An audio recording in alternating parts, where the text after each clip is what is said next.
Hey, what's up, everybody? Happy Saturday morning. I hope that your day is bringing sunshine and love into your life, and I hope that you had a wonderful evening last night. Today, I wanted to talk about labels and projecting your reality into other people's reality. So, what we do so often, and it has become part of our programming, is that we have put labels on anything and everything to, in my opinion, create hierarchy in everything, and to create divide, and to create just a programmed mindset that you have when it comes to certain things. It's, to me, it's all part of programming, and I hate labels, and I hate trying to talk about divine happenings and divine consciousness with our limited words that we have, because what we lose track of with labels, and what we take way too serious in this physical manifestation is the labels, because we are programmed, to hear a label and automatically have a certain thought response to that said word or said label, which comes in the form of words. But what we lose sight of is the feeling of said happening or said thing, or whatever it is that's being labeled. It's so limiting. The limitations of labels is grossly understated in a lot of our realities. And we take life so serious because of labels. And I found that even in the spirituality groups I find, and the light worker groups that I follow, not find, I'm sorry, the groups that I follow, that the matrix is even spilling over into the spiritual realm, which, I mean, obviously it kind of goes without saying, because the groups that I follow are on Facebook, and that's a major player in the matrix. But it's also a very powerful platform, and a very powerful platform for us to exchange energy and ideas. But we get so caught up, even these people that speak of enlightenment and speak of their own reality and their own experience. We always put labels. I see these questions, what are you, what's your powers, what's this, what's that. It's like, you're really, all you're doing is limiting your own potential when you slap that label on yourself as a clairvoyant, or a reader, or a healer, or you know when you truly understand the divine, and the power of the divine, which is unlimited potential. Um, what what mis what disjustice we're doing to ourselves, if that's even a word. But what a horrible thing we're doing to ourselves, and labeling ourselves a certain thing, because how limiting labels are, we don't even realize. And I think the ego plays a big part in those labels, and priding ourselves in those labels of our abilities. And it's all coming into the matrix, is spilling into the spiritual world. And I understand that it's balance. But when you sit with divine consciousness, all those labels evaporate, and you just see people for the souls that they are, and you don't judge them for their views, or their experience, or how they've interpreted their reality. I hear a lot of people saying, "Man, that's crazy. That can't be real. There's no way. There's that. No, you're wrong. No, no, no." It's like, what? Who are you to say? Your ego is strong. It kind of, I mean, it really plays into this whole conversation. Is I guess it's all full circle because my ego is saying these people shouldn't be telling people that they're wrong. And anyways, I'm just speaking from my experience and my thought patterns and how I perceive reality, and I hope that you never adopt my perception as your own reality. Take bits and pieces of it that resonate with you, and perhaps form your own.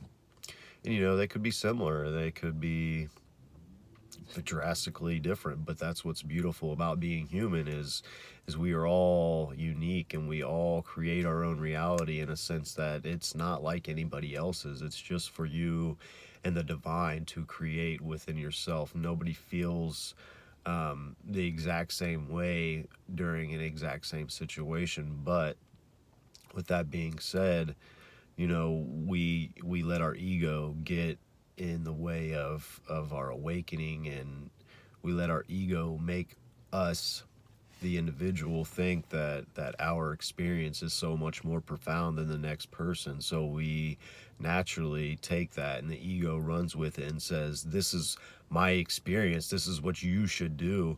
And I understand there's a need for guides to kind of show people the doors to perhaps look in, but when you're pushing someone down a certain rabbit hole or in a certain door, you're really doing them, you know, uh, you're limiting them, and you are in turn limiting yourself, because when you are doing that, you're not even being aware that your ego is seeking such control, because your whole essence was rocked by your profound experience of waking up to starting to see things for what they really are. And it's so easy to do, and I'm just as guilty as the next person.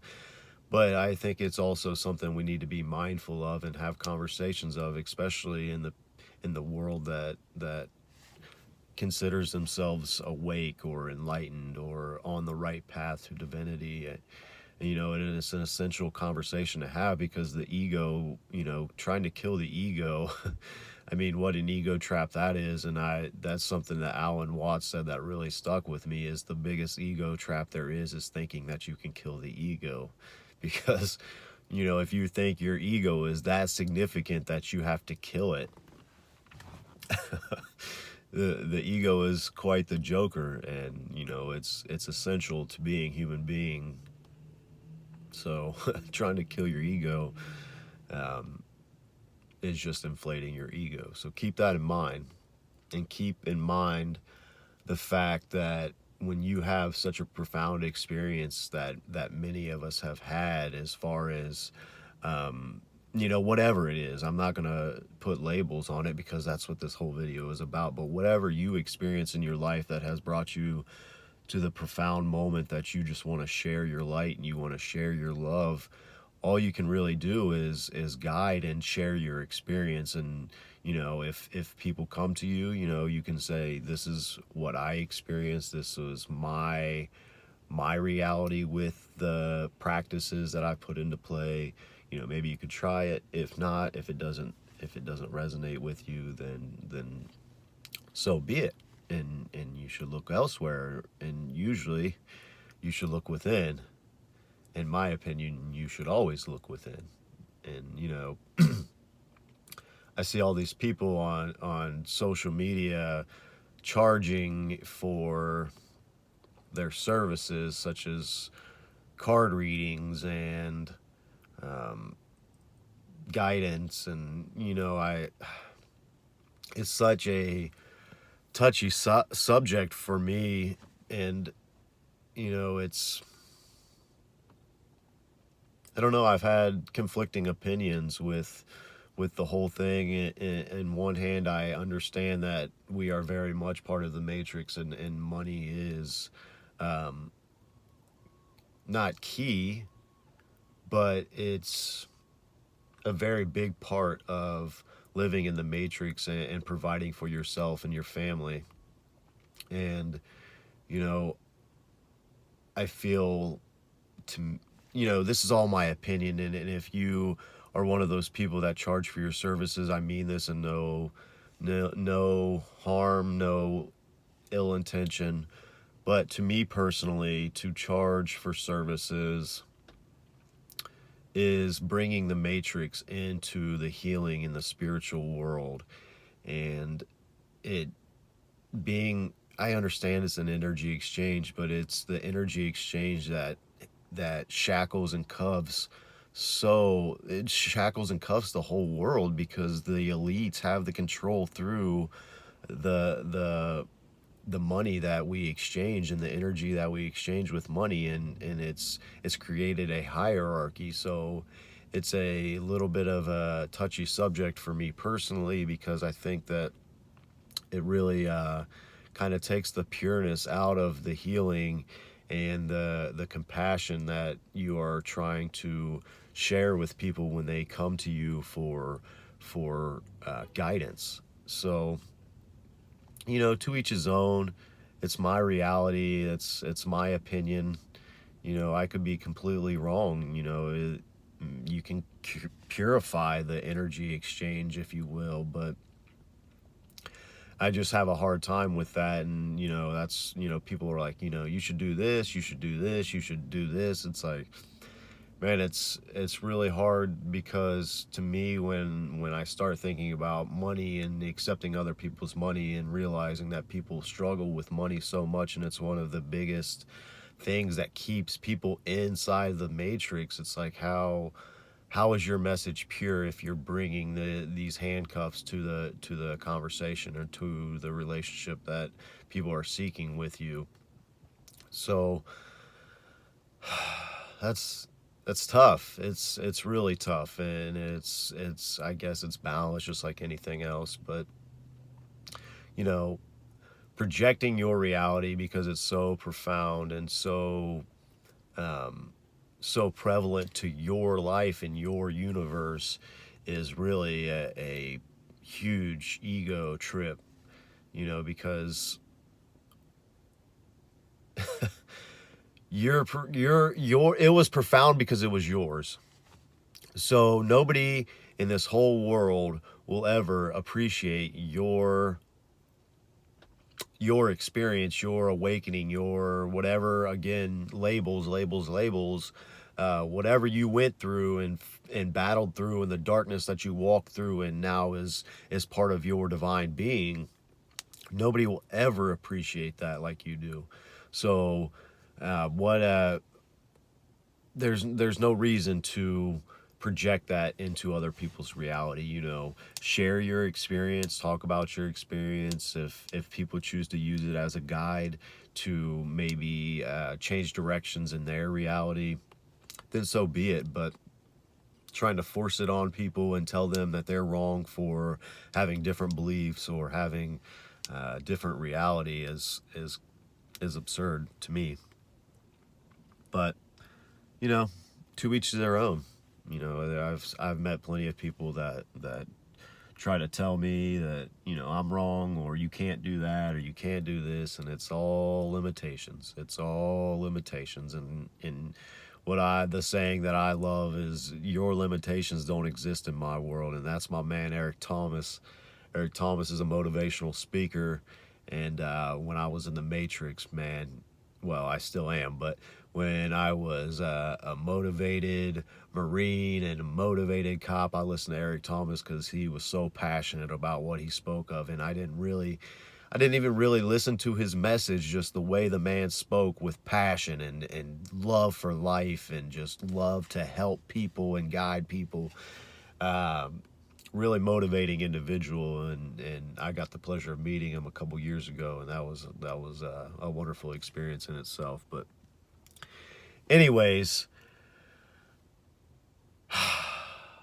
it's an absolutely beautiful Saturday morning, and I'm about to go work out, fill my cup up physically, and have a little ceremony tonight with the new moon and a good friend of mine. So that I'm really excited about, and it's going to be an absolutely wonderful day because I choose to make it an absolutely wonderful day.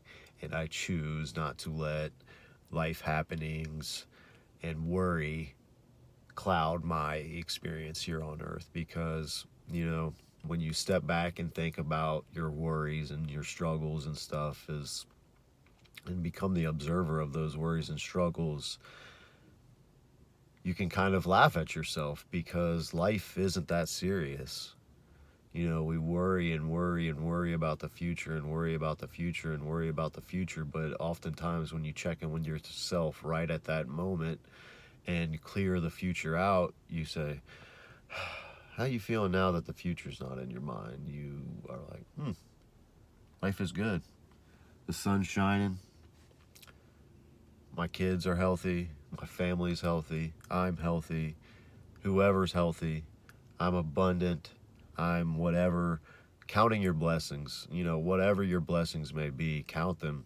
When you're worried and stressed and down, count your blessings, because it'll bring you right back to your own light and right back to the divine consciousness and love, because when you are grateful, you are vibrating at such a level that all those other things kind of wash away. So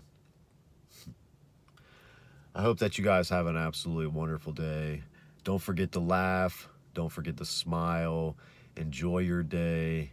And if you start getting overwhelmed with worry, start writing down things that you're grateful for. Start keeping a gratitude journal and see your vibration start to raise away from that worry and that guilt and that suffering, whatever that suffering is within your own psyche.